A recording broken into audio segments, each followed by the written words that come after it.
Hello friends, welcome to legal Gyan with Vipin sir. आज का हमारा लेक्चर हमारे जनरल एक्सेप्शन का नेक्स्ट लेक्चर है, जिसमें हम स्टार्ट करेंगे सेक्शन 28 से। सेक्शन 28 बात करता है कंसेंट के बारे में। मीन्स पिछले सेक्शन में हमने देखा 26 और 27 में जिस कंसेंट की बात की गई, तो वो कंसेंट किस प्रकार की होनी चाहिए। कंसेंट बिल्कुल ही लीगल होनी चाहिए, बहुत ही फेयर होनी चाहिए ना, किसी के दबाव में या डर की वजह से नहीं होनी चाहिए। तो ये देखते हैं कंसेंट के बारे में कि सेक्शन 28 क्या कहता है। Consent not to be given under fear और मिसकंसेप्शन मीन्स भय और भ्रम के अधीन दी गई सम्मति। Consent is not such as consent, ऐसी कंसेंट कोई कंसेंट नहीं होगी। Is intended by any action of this Sanhita. Means A, if the consent is given by a person under fear of injury and under of misconception of fact, किसी तथ्य के भ्रम के अधीन दी गई है या किसी क्षति के भय के अधीन यदि कोई सम्मति दी गई है, and if the person doing acts known or has reason to believe that consent was given in consequences of such fear or misconception, यदि वह कार्य करने वाला व्यक्ति जानता है या उसके पास विश्वास रखने का कारण है कि ऐसे भ्रम और भय के परिणाम स्वरूप वह सम्मति दी गई है, तो वो सम्मति कोई सम्मति नहीं मानी जाएगी, है। फिर वो सम्मति की कोई वैल्यू नहीं है कंसेंट की। बी है कि if the consent is given by a person who from unsound of mind और इंटॉक्सिकेशन, यानी कि वो व्यक्ति जिसने सम्मति दी है वो अनसाउंड माइंड है, विकृत चित्त व्यक्ति है और किसी इंटॉक्सिकेशन के अधीन है, यानी कि कोई नशे के अधीन है। Is unable to understand the nature of consequence of that which is given by his consent, जो वो सम्मति दे रहा है उसकी वो कंसिक्वेंस परिणाम को नहीं जानता है, ना ही उसके नेचर को जानता है कि मैं किस प्रकार की सम्मति दे रहा हूँ, तो उसकी सम्मति भी कोई सम्मति नहीं मानी जाएगी। Unless the contrary appears from the context, if consent is given by a person who is under 12 years of age, यानी कि 12 वर्ष से कम आयु की यदि किसी व्यक्ति ने कोई सम्मति दी है तो वो उसकी सम्मति भी कोई सम्मति नहीं मानी जाएगी। तो ये कंसेंट को इस प्रकार से, तो कंसेंट के बारे में कहना ये है कि यदि ऐसी कंसेंट अगर है जो सेक्शन 28 के अंतर्गत सभी पैरामीटर्स को फुलफिल करती है, तो वो कंसेंट ही एक प्रॉपर कंसेंट मानी जाएगी। Okay, then next section is that 29 means 29 क्या कहता है। Act exclusion of acts which are offences independently of harm caused, means ऐसे कार्य हैं जो अपने आप के अपवादों का विस्तार उन कार्यों पर नहीं है जो किसी अपहानि के बिना भी स्वतः अपराध हैं, जो उस व्यक्ति को, ठीक है, which they may cause or to be intent to be cause or non to be likely to cause to person given the consent or on whole behalf of consent is given, means उस व्यक्ति को जो सम्मति देता है या जिसकी ओर से सम्मति दी जाती है उन कार्यों से कारित हो या कारित किए जाने का आशय हो या कारित होने की संभावना ज्ञात हो, ठीक है, उस व्यक्ति को। इसमें एक बात आती है कॉजिंग मिसकैरेज यानी कि स्वतः गर्भपात कराना अपने आप में ही क्या है, अपराध है, चाहे उस व्यक्ति को कोई हार्म हो या ना हो, उस व्यक्ति ने सम्मति दी हो या ना दी हो, तो उसकी सम्मति की वहाँ कोई वैल्यू नहीं है, ठीक है, जब तक कि उस महिला का जीवन बचाने के प्रयोजन से सद्भावपूर्वक उसको न किया गया हो, तब तक उसकी वैल्यू कोई नहीं कि भाई मैंने तो कंसेंट दी थी या उसने कंसेंट दी थी कि हमने कंसेंट से किया था, है ना। डॉक्टर भी ये नहीं कह सकते कि हमने कंसेंट से किया था। तो इज एन ऑफेंस इंडिपेंडेंटली, ये अपने आप में स्वतः एक अपराध है, इसमें कंसेंट की कोई वैल्यू नहीं है, ना परमिशन की कोई वैल्यू है, ना गार्जियन की परमिशन की कोई वैल्यू है ना, ना 25, 26 और 27 के according. Means of any harm which it may cause to be intended to cause of woman है ना, therefore it is not an offence, है ना, by reason of such harm. ठीक है, अपराध जो इसलिए वह ऐसी प्रकृति का अपराध नहीं है और गर्भपात कराने की उस महिला की संरक्षक की सम्मति उस कार्य को न्याययुत नहीं बनाती है। ठीक है ना। Then consent of woman of her guardian, woman की कंसेंट और उसकी गार्जियन की consent such causing such miscarriage does not justified of the act, इस एक्ट को जस्टिफाई नहीं बनाती है, तो उसको ऑफेंस माना ही जाएगा। Then the next section is about section 30, कहता है act done in good faith for benefit of a person. Good faith में किया गया कोई एक्ट, कोई कार्य उस पर्सन की बेनिफिट के लिए, लाभ के लिए, विदाउट कंसेंट, उसकी सम्मति के बिना, ये कैसा है? Nothing is an offence by reason of any harm which it may cause to person for whose benefit is done in good faith. ठीक है, कोई बात अपराध नहीं है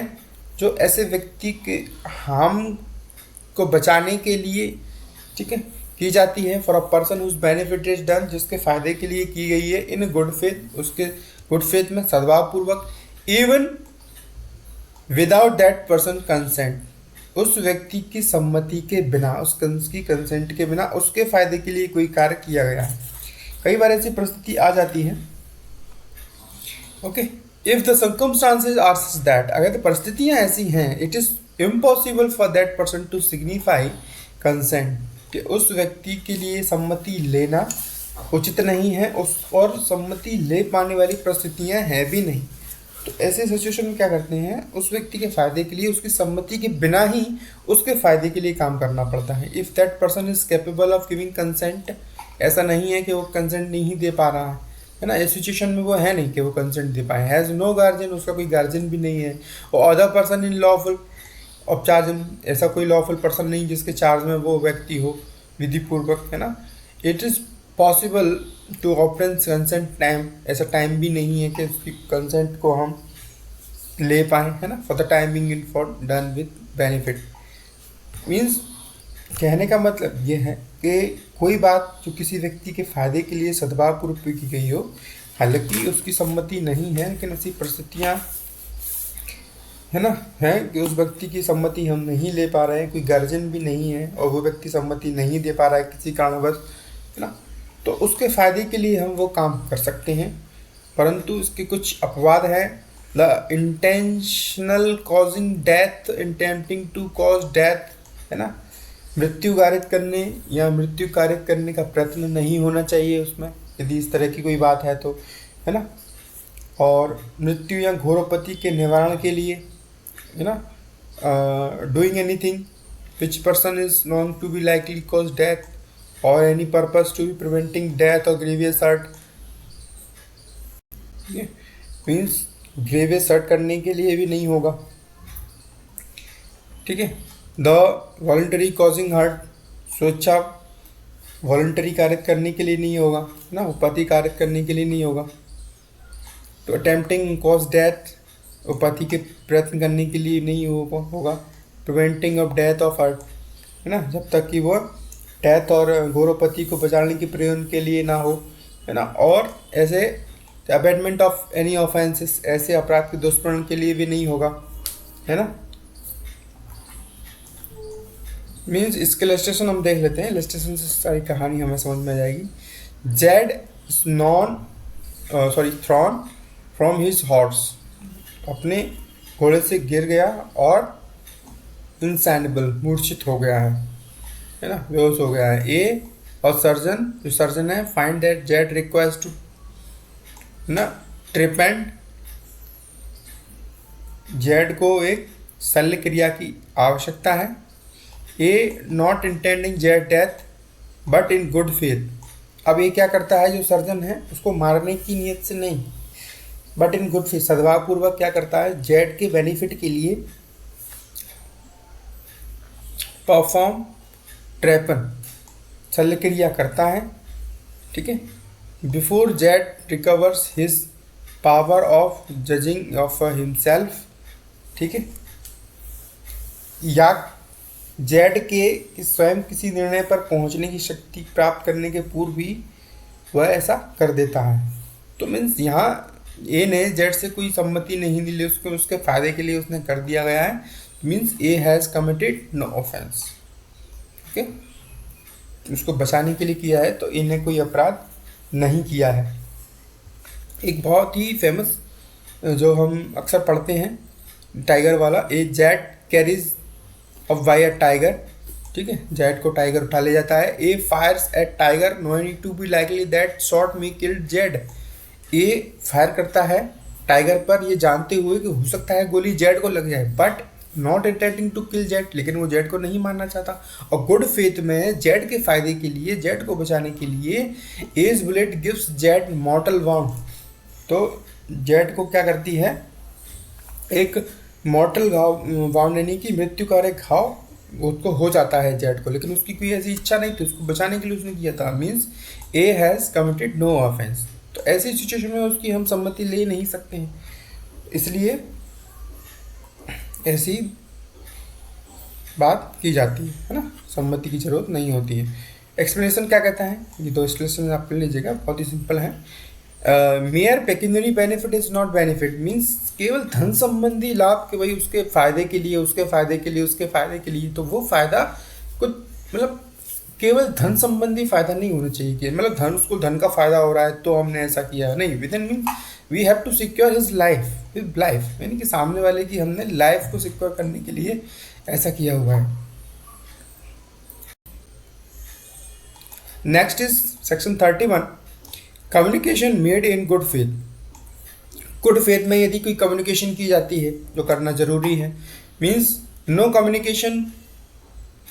communication made in good faith is an offence. कोई ऐसा communication करना अपराध नहीं है जो गुड फेथ में की जाए, by reason of any harm to person to whom it's made,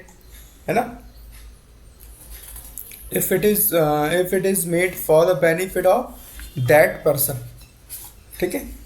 सद्भावना पूर्वक यदि किसी को कोई बात की गई तो वो बात अपराध नहीं मानी जाएगी उस व्यक्ति के लिए, फायदे के लिए अगर कोई की गई है तो, है ना। जैसे इलस्ट्रेशन देखते हैं हम, ए एक सर्जन है ना, गुड फेथ में कम्युनिकेट करता है पेशेंट को his opinion that he can not live, वह जिंदा नहीं रह सकता था। The patient dies consequence of shock, वो उस शॉक से ही मर जाता है, इससे पहले कि भी बीमारी से मरे। A has committed no offence, ने कोई ऑफेंस नहीं किया है, हालांकि he knew to be likely that, वो ये जानता था the communication might cause patient's death, है ना, वह जीवित नहीं रह सकता है, इस आघात से ही वह मर जाता है। काने कोई अपराध नहीं किया है, वह जानता था कि इस संयोजना से हो सकता है कि वह रोगी मर जाए, लेकिन उसकी गुड फेथ में कि भाई तुम्हारे जो भी काम हो बचे कुचे वो अपने निपटा लो, कर लो, तुम अब ज़्यादा जिंदा नहीं रह सकते, लेकिन वो शौक से ही पहले मर जाता है। तो इन्हें कोई अपराध नहीं किया है ना, ये कोई इस 31 डॉक्टर को, सर्जन को 31 सेक्शन का लाभ मिलेगा, ठीक है। नेक्स्ट सेक्शन 32 क्या कहता है, act which a person is compelled by threat, ऐसा कार्य जिसको धमकियों द्वारा करने के लिए विवश किया गया है, धमकियों द्वारा कि ये काम कर, जबरदस्ती उसको कोई काम कराया गया है, तो वो कार्य भी अपराध नहीं माना जाए, क्योंकि वो उसकी इच्छा के विरुद्ध किया गया है, उसने अपनी मर्जी से नहीं किया, उसको धमकियों द्वारा विवश किया गया, और वो धमकी ग्रीवियस हर्ट की होनी चाहिए और मृत्यु की कहानी तक की होनी चाहिए, ठीक है। छोटी मोटी धमकी नहीं होनी चाहिए कि मैं तेरी थप्पड़ मार दूंगा तो ये कर, दिस नॉट लाइक दैट। आइए देखते हैं कैसा है, एक्सेप्ट मर्डर, ठीक है, मर्डर नहीं होना चाहिए, बस वो व्यक्तियों को धमकियों द्वारा मर्डर नहीं किया, मैं तेरा मर्डर कर दूंगा नहीं तो उसका मर्डर कर, इस प्रकार की धमकी नहीं होनी चाहिए। Except murder and offences against the state, ठीक है, पनिशेबल विद डेथ, स्टेट के अगेंस्ट ऐसे ऑफेंस नहीं होना चाहिए जिसमें डेथ पनिशेबल है, पनिशेबल डेथ है, ठीक है, उसमें मृत्यु की सजा है, ऐसे ऑफेंस नहीं होनी चाहिए उनको छोड़कर, ठीक है। नथिंग इज एन ऑफेंस, कोई बात अपराध नहीं है, which is done by a person, ऐसे व्यक्ति द्वारा की जाती है, who is compelled to do, जिसको वो काम करने के लिए मजबूर किया जाता है, कंपेल किया जाता है, ठीक है, बाय थ्रेट्स, धमकियों द्वारा, है ना, बाय थ्रेट्स, धमकियों द्वारा, है ना, which at the time of doing it reasonably cause apprehensions, ठीक है, रीजनेबली उसके पास क्या कारण है,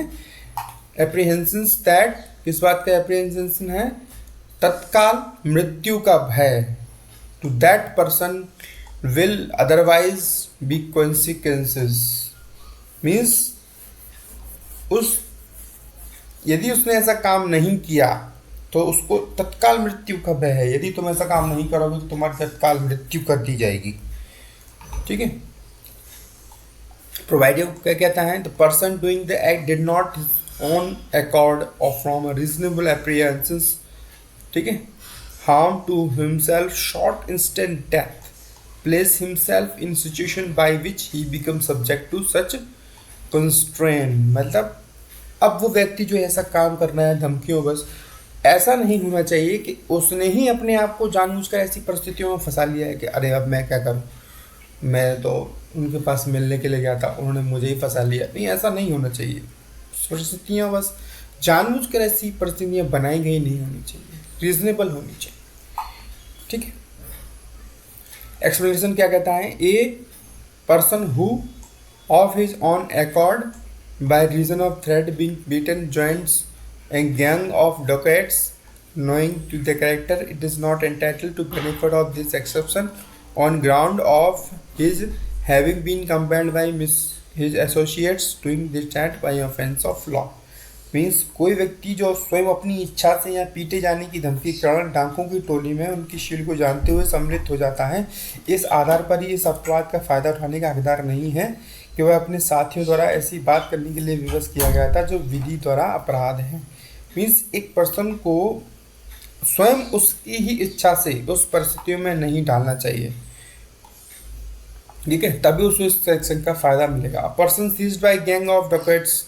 एक्सप्लेनेशन 2 क्या कहता है, कोई व्यक्ति जिसे डाकुओं की टोली द्वारा पकड़ा गया है, ठीक है, seized by gang of dacoits and forced, उसको फोर्स किया जाता है, by threats of instant death, तत्काल मृत्यु की भय द्वारा, धमकियों द्वारा, to do which thing which is an offence, ऐसा कार्य करने के लिए जो विधि विरुद्ध है। For example, Smith compelled to take his tools and force to door of a house of the cats enter plunder it and it is entitled to benefit of this section, ठीक है। तत्काल मृत्यु की धमकी द्वारा विवश किया जाता है एक व्यक्ति को जो विधि द्वारा अपराध है ऐसा काम करने के लिए, तो उसमें क्या है, एक लोहार को उसके औजार लेकर किसी का घर का द्वार तोड़ने के लिए विवश किया जाता है जिसमें डाकू उसमें प्रवेश कर सकें और लूट कर सकें, तो उसको इस फायदा का हकदार है, तो वो व्यक्ति ये फ़ायदा उठा सकता है क्योंकि वो ज़बरदस्ती और मजबूर उसको किया गया है वो काम करने के लिए तत्काल मृत्यु के भय द्वारा, ओके, तत्काल मृत्यु के भय द्वारा, तो उसको इसका फ़ायदा मिलेगा। तो means next section is that section 33, act causing slightly harm. Slightly harm means बहुत ही स्लाइटली हार्म, तुच्छ अपहानि है, बहुत ही छोटा हानि है, तो ऐसा एक्ट भी कोई अपराध नहीं है। Nothing is an offence by reason that it causes और that it is intended to cause, ठीक है, that it is known to be likely cause any harm, ऐसी कोई बात अपराध नहीं है जो इस प्रकार का है और जानता है it is harm to slight, so slight, बहुत ही छोटी अपहानि है, that no person of ordinary senses a temper would complain of such harm, कि ऑर्डिनरी सेंसेस और टेम्पर का व्यक्ति भी ऐसी कंप्लेंट नहीं करेगा, है ना, जानबूझकर किसी को मतलब बस में धागे से धक्का लग जाता है तो वहाँ अपराध नहीं माना जाएगा। So friends, that's all for now, see you in the next class of very important lecture for our private defense. Stay connected with us and like and subscribe, please share with your friends. Thank you.